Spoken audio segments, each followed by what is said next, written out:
Muy buenos días, amigos. Una edición más de Pico a Pico. Gracias a Dios que nos permite un sábado más para compartir. Hoy es 26 de agosto. Mónica Yaya y Rosa Bartra los saludan agradeciendo a el Portal La Abeja, a la coordinadora republicana que produce este programa y, por supuesto, a VES TV. Síguelo por VES Cable. Mónica, ¿cómo estás? Buenos días, Rosa. Buenos días a todos los peruanos que tienen la amabilidad de seguirnos desde nuestro país y el extranjero. Buen día para todos. Buen día para todos y hemos tenido una semana judicialmente intensa. Hemos tenido sentencias, hemos tenido habeas corpus, ¿no? Concesiones de habeas corpus, en fin, Mónica, es una semana judicial movida, así que más que de los temas en el Congreso, vamos a comentar ahora lo que ha ocurrido en los tribunales. Vamos a empezar por el más antiguo, un caso que por el transcurso del tiempo ha generado la sensación de que puede ser una sentencia muy fuerte para quien la cometió. Y estamos hablando del llamado ahora padre de los mochasueldos, de Michael Urtecho. Él fue congresista del 2006 al 2011 y del 2011 al 2013, año en el cual fue separado del Congreso de la República por haber recortado el sueldo de sus trabajadores. En ese momento fue un gran escándalo y obviamente ocurrió en el 2013. Mónica, estamos en el 2023. 10 años después, eh, la Corte Suprema lo ha declarado culpable de los delitos que se le acusa, enriquecimiento ilícito, lavado de activos, concusión y peculado. Estamos frente a delitos graves que tienen penas muy altas y por eso es que le han dado una pena de prisión de 22 años con 5 meses para él. Y me parece que de 25 años para la esposa. Entonces, digamos que hay personas, y lo he escuchado mucho en medios de comunicación, como que es desproporcionado, ¿no? Él no es un asesino, no ha matado a nadie, sí, pues, pero ha cometido un delito grave, que es el delito de lavado de activos.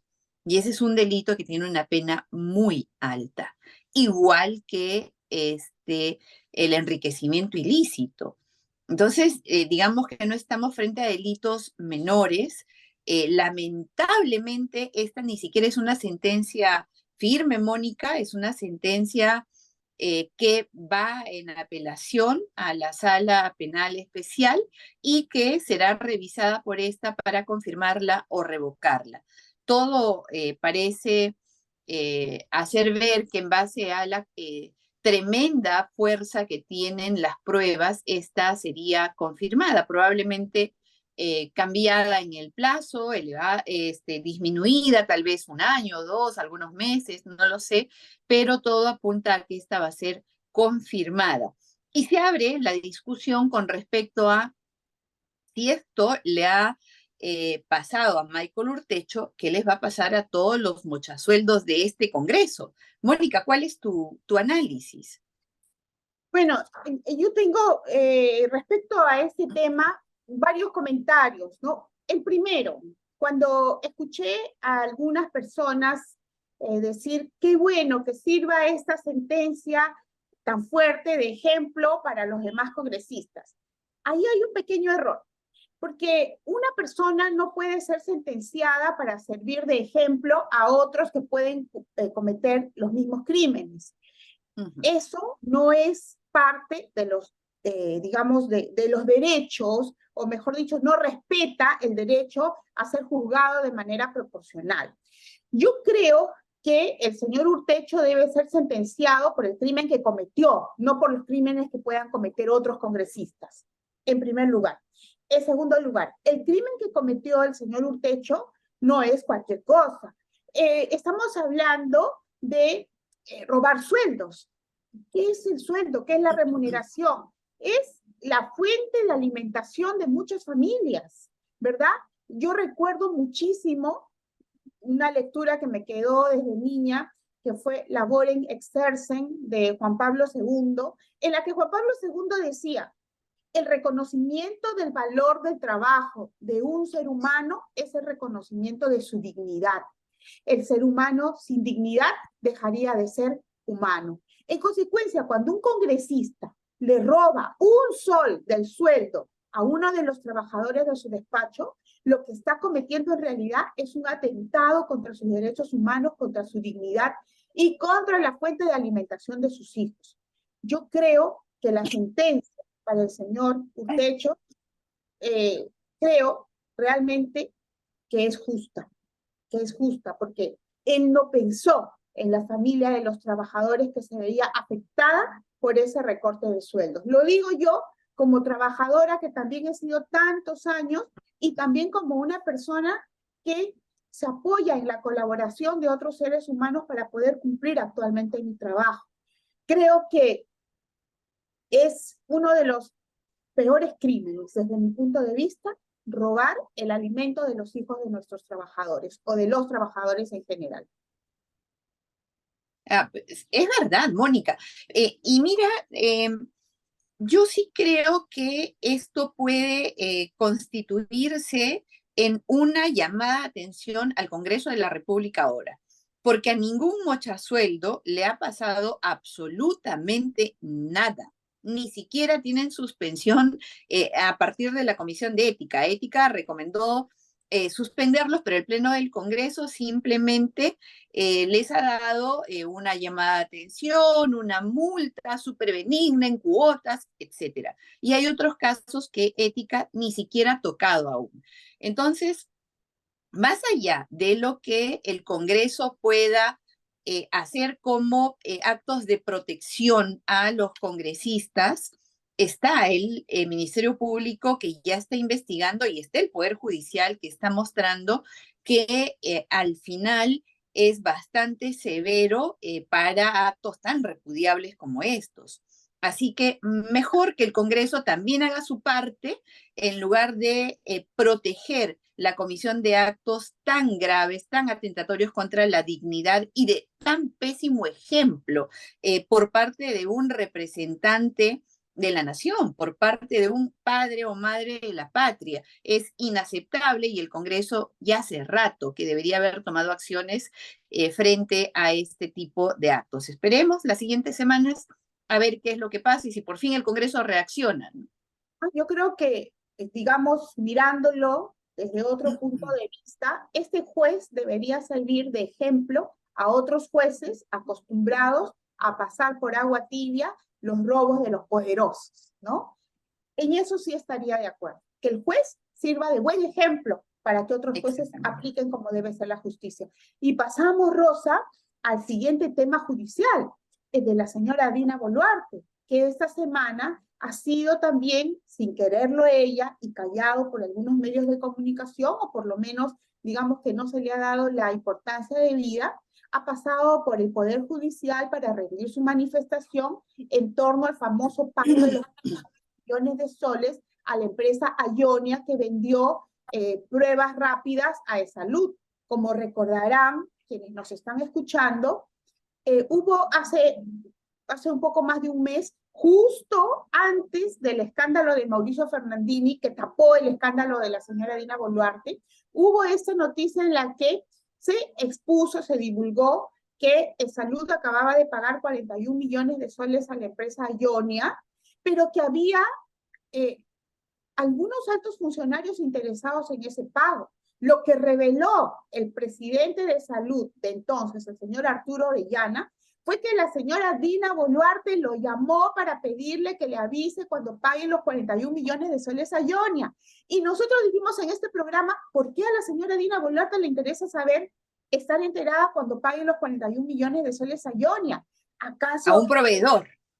A un proveedor llamado Ionia. La señora Dina Boluarte dijo, era para impedir un acto de corrupción. para impedir un acto de corrupción que le avisen cuando ya habían pagado. Eso no tiene sentido, no es lógico. Y en eso estuvieron involucrados también el primero Tarola, porque el mismo Arturo Orellana dijo también que había una llamada tripartita entre él, el ministro de Salud y el Orellana, ¿no? Y también estuvo involucrada allí, me parece que es la punta de la madeja, pero que no quiere hablar, la señora Grica Sayac, la secretaria de Palacio de la República durante el periodo o cuando empezó el periodo presidencial de la señora Dina Boluarte. Entonces la señora Dina Boluarte en realidad debería ser, desde mi punto de vista, una de las personas investigadas, que participe en ese proceso en calidad de investigada, ¿no?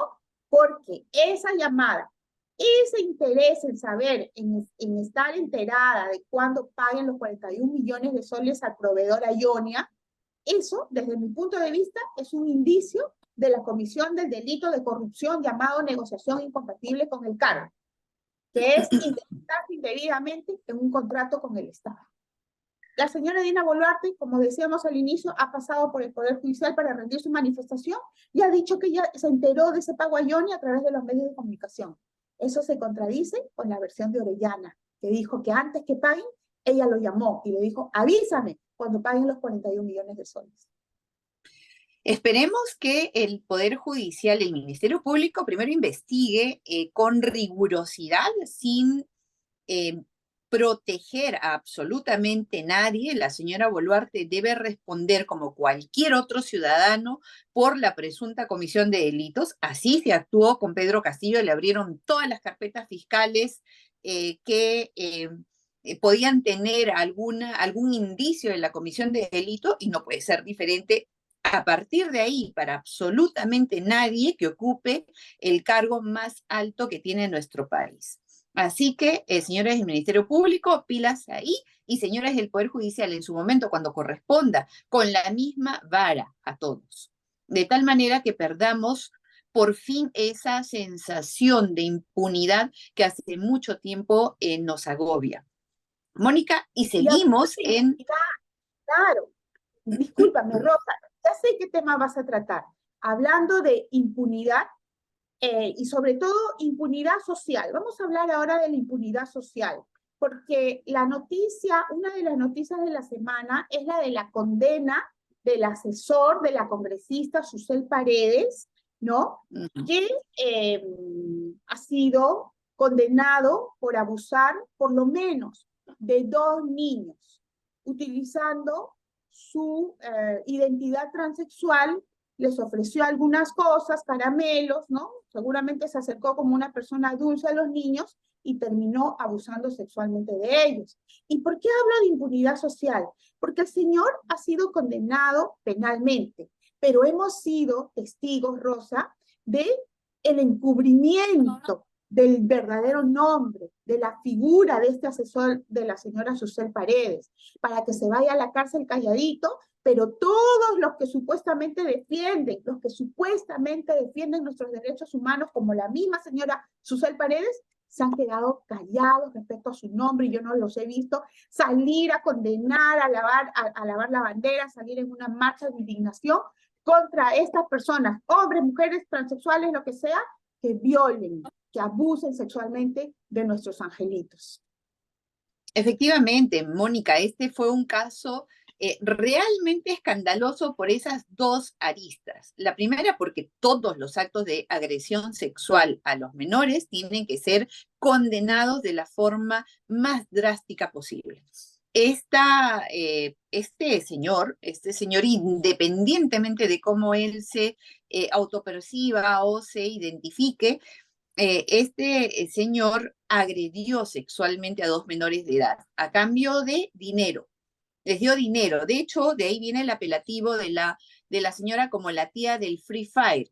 Lo que hacía ella era recargar, ¿no? Recargaba cuentas de juegos para que los niños pudiesen tener más tiempo y más acceso a el Free Fire, un juego en línea. Entonces, es realmente repudiable que sus perversiones ella las haya ejecutado contra dos menores de edad, contra por lo menos dos menores de edad.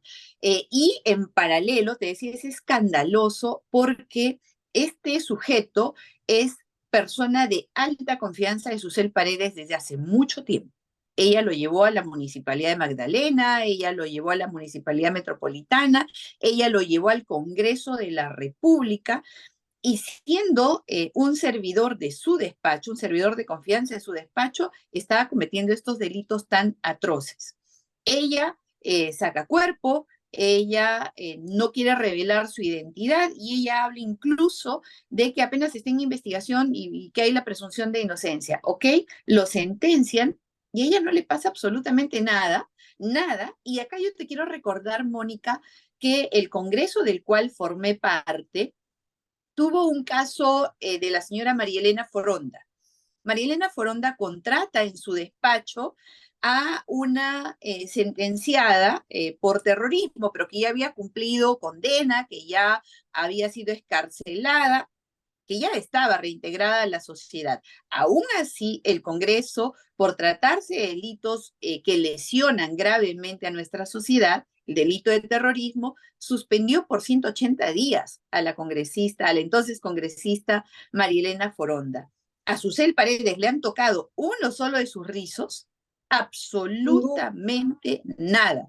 Entonces acá tenemos este doble estándar cuando se trata de los caviares, y la señora Paredes, ella se autoproclama caviar, orgullosamente caviar, no les pasa nada, pues ellos pueden contratar violadores, proteger violadores y no responder nada, absolutamente nada por esos actos. Y creo que eso también debe terminar, el doble estándar, la doble moral, el doble rasero, tiene que terminar y por lo menos en el pico a pico lo vamos a exponer siempre.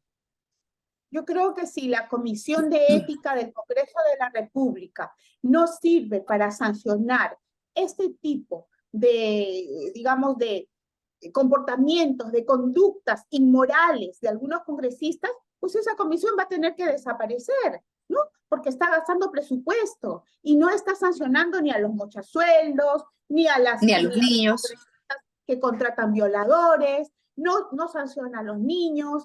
En consecuencia, ¿para qué existe la Comisión de Ética en el Congreso? Solamente nos está haciendo gastar presupuesto que se puede utilizar en otras comisiones que pueden ser mucho más productivas dentro del Congreso de la República. Rosa, no quisiera irme, no sé si quieres agregar algo más, pero permíteme mencionar que hoy, 26 de agosto, es el Día del Adulto Mayor en nuestro país. Y con estas últimas palabras mías, antes de que tú pases a intervenir, quisiera saludar a todos los adultos mayores de nuestro país. Quisiera decirles que creo que merecen un país mejor, que los considere mucho más, que piensen mucho más en sus necesidades, que piensen los adultos mayores de todas las condiciones sociales, pero sobre todo abrazo a quienes en estos momentos están seguramente en las calles, a quienes reciben 250 soles de pensión, a quienes no tienen ninguna pensión, a los adultos mayores que a veces son víctimas también de abuso, de maltrato. Los abrazo a todos y les agradezco por la vida de sacrificios que ellos han brindado a todos los peruanos, a los que hoy estamos heredando este país, por el que estamos obligados a trabajar. Muchas gracias, Rosa, por darme estos minutos. Gracias, Mónica. Y sí, efectivamente, a todos los adultos mayores, un abrazo. Yo abrazo muy, muy, muy en especial a mi nenita y a mi papito gringo, como les digo a mis papás. Así que para ellos, el abrazo más fuerte, más comprometido con todos los principios y valores que ellos me inculcaron. Mónica, creo que el tiempo se nos ha terminado. Se quedó en el tintero el habeas corpus que le han concedido a Vladimir Cerrón, pero solamente rápidamente es un habeas corpus que es apelable con efecto suspensivo, es decir, ya la Procuraduría presentó la apelación, el lunes que sea concedida prácticamente queda en nada. También deberíamos hacer bastante bien en medir nuestras reacciones, porque tampoco podemos ser desmedidos para comentar los fallos contra unos y sobredimensionarlos, porque entonces generamos falsa sensación en la sociedad y creo que es momento de ser mucho más prudentes y mucho más cautos con respecto a nuestros análisis. Mónica, el tiempo siempre se queda pequeño, así que nos despedimos hasta, si Dios quiere, el próximo sábado. Adiós. Nos vemos, Rosa. Chao. Pronto, amigos. Gracias.